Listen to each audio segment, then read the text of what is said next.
પર્યાવરણ દિવસ નિમિત્તે ખેડબ્રહ્મા નગરપાલિકા દ્વારા વૃક્ષારોપણ કરવામાં આવ્યું।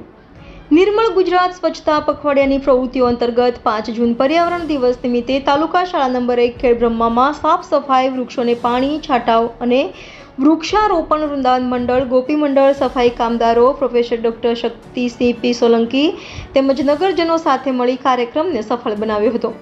આ કાર્યક્રમ ચીફ ઓફિસર શ્રી સાવનકુમાર શ્રી રતાણી અને NSI શ્રી નરેન્દ્રસિંહ જે પરમાર ખેડબ્રહ્મા નગરપાલિકાના માર્ગદર્શન હેઠળ કરવામાં આવ્યો હતો।